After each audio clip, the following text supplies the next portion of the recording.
देश में मुंबई महानगर पालिका ऐसी पहली महानगर पालिका है जिसने जीनोम सीक्वेंसिंग की प्रयोगशाला जो है, लेबोरेटरी है, उसे स्थापित किया है बीएमसी की अस्पताल में, कस्तूरबा अस्पताल में। फिलहाल मैं वहां पर फिलहाल हूं और मैं आपको दिखाना चाहूंगी कि ये जो पीछे यहाँ पे आप देख सकते हैं मशीन जो लगी हुई है, कैमरा पर्सन कृष्णा जी से मैं कहना चाहती हूँ कि यहाँ पे ये जो मशीन है दिखाएं, ये जीनोम सीक्वेंसिंग की 2 मशीनें यहाँ पे स्थापित की गई हैं। मुंबई महानगर पालिका ऐसी पहली महानगर पालिका है जिसने कोविड-19 के जो नए वेरिएंट आते हैं, जो कि नए म्यूटेंट अभी देखे जा रहे हैं पूरे देश में, दुनिया में, उसे टेस्ट करने के लिए ये मशीन स्थापित की गई है। मेरे साथ कस्तूरबा अस्पताल की जो जीनोम सीक्वेंसिंग लेबोरेटरी है, प्रयोगशाला की जो इंचार्ज हैं, वो मैम अभी मेरे साथ हैं। मैम, मैं आपको पूछना चाहती हूँ कि कैसे इस तरह से ये जो जीनोम सीक्वेंसिंग का है प्रयोगशाला उन्होंने स्थापित किया है और किस तरह से ये नागरिकों को फायदा दिलाएगी?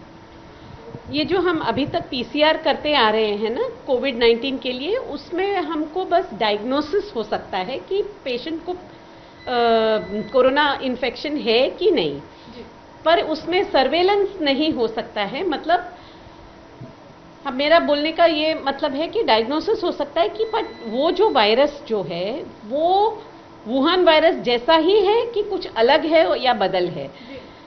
इसका हम लोग ऐसा उपयोग कर सकते हैं कि हर एक जेनेटिक कोड जो हम बोलते हैं, आरएनए जो रहता है वायरस का, उसमें न्यूक्लियोटाइड्स होते हैं।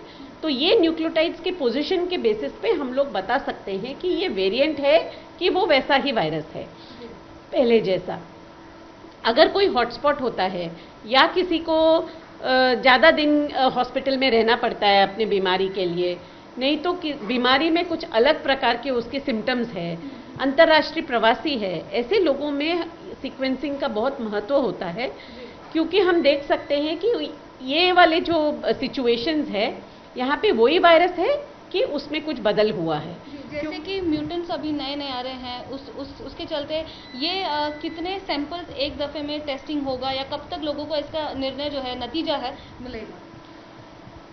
और री इन्फेक्शन, ब्रेक थ्रू इन्फेक्शन, इन चीज़ों में भी इसका उपयोग हो सकता है। क्योंकि जैसे हमारी जानकारी है कि 2 न्यूक्लियोटाइड चेंज इज नॉर्मल, मतलब नॉर्मल है। उससे ज़्यादा हुआ तो मतलब उसमें हमको ज़्यादा ध्यान देना चाहिए। 384 टेस्ट एक टाइम पे हो सकता है और ये पूरा जो टेस्टिंग इसका होता है, इतने टेस्ट का, उसको 4 से 5 दिन लग सकता है। तो अभी हम आत्मनिर्भर हैं, हमें अपने सैंपल्स बाहर किधर भेजने का जरूरत नहीं है। अगर हमको कुछ भी सिचुएशन में ऐसा लगा कि सीक्वेंसिंग करना जरूरी है तो हम यहीं के यहीं कर सकते हैं। ये खास करके किन इलाकों में काम आएगा? जैसे कि अगर किसी नागरिक को तकलीफ हो रही है तो वो इंडिपेंडेंटली आके इस पे टेस्ट करवा सकते हैं, या फिर कोई से इलाके हैं जहाँ पे आप इसका प्रयोग करेंगे? ये इंडिपेंडेंटली कोई भी नहीं आ सकता है, इसीलिए मैंने बोला ये सर्वेलेंस के लिए है। अभी हमारा जो आरोग्य खाता है, जो पब्लिक हेल्थ डिपार्टमेंट है, उनको समझता है कि इस वार्ड में ज़्यादा इन्फेक्शन है या इस वार्ड में ऐसे इन्फेक्शंस है जो जिसमें पेशेंट खूब दिन तक हॉस्पिटल में रहता है, या ऐसे इन्फेक्शंस है जिसमें कुछ अलग ही सिम्टम है पेशेंट को। तो ऐसे सैंपल्स को उनके वार्ड के medical officer health, EHO department, executive health officer के डिपार्टमेंट के थ्रू हम लोग सैंपल्स कलेक्ट करके यहाँ पे लेके आएंगे। इसका उद्घाटन जैसे कि कल से हुआ है, तो ये कब से लोगों के काम में आएगा? आप कब से इसका प्रयोग शुरू करेंगे? ये मशीन जो है ना, इसको वैलिडेशन लगता है, क्योंकि ये मशीन अभी इंस्टॉल हुआ है कल, तो उसको एक बैकअप यूपीएस देना है, उसका वैलिडेशन करना है और मिड नेक्स्ट वीक से हम लोग जब सैंपल्स कलेक्ट करना शुरू कर देंगे और 384 सैंपल्स होते ही हम शुरू करेंगे। जी, आखिरी सवाल पूछना चाहूँगी, किस तरह से महानगर पालिका को इतनी बेहतरीन मशीन मिली है? कैसे आप लोगों ने इस पे अपनी मेहनत दिखाई, या फिर कितने दर में ये आपको मशीन मिली है?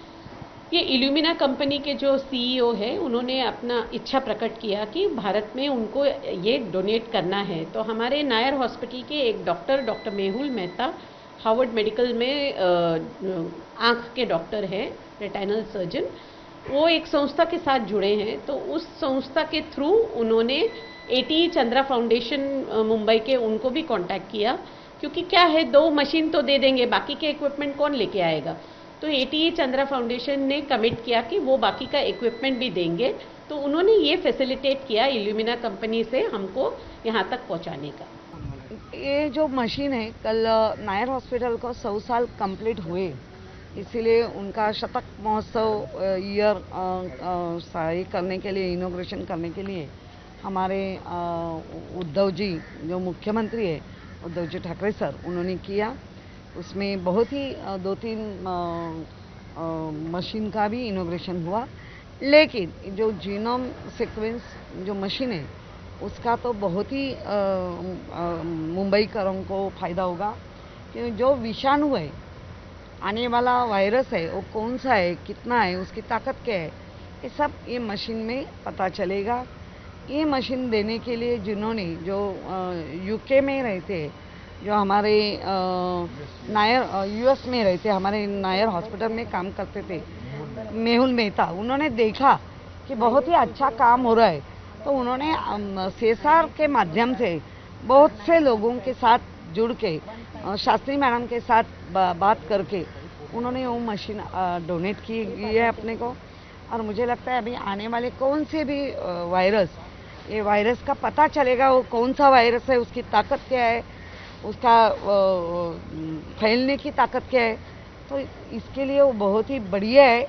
और मुझे लगता है हमारी महानगर पालिका अभी जो सुविधा देने में, आरोग्य सुविधा देने में आत्मनिर्भर हो गई है और आगे भी होगी, इतना तो जरूर काम किया है। मुंबई महानगर पालिका जो है पूरी तरीके से तैयार है कोरोना की तीसरी लहर आने के लिए, क्योंकि कोरोना की तीसरी लहर में नए वेरिएंट आ सकते हैं, चाहे उसे डेल्टा कीजिए कहिए या फिर डेल्टा प्लस कहिए। इसके चलते महानगर पालिका यहाँ पे तैयार है उन वेरिएंट्स के टेस्टिंग करने के लिए, और उन इलाकों में जहाँ पे ज़्यादा संख्या में पॉजिटिव केसेस पाए जाते हैं कि उसमें दरअसल कोरोना वायरस का जो पहला वेरियंट आया था वही है क्या फिर नया वेरियंट है।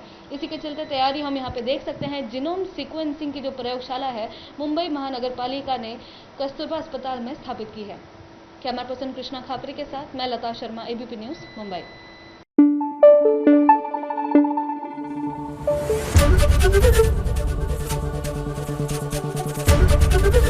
ABP न्यूज़ आपको रखे आगे।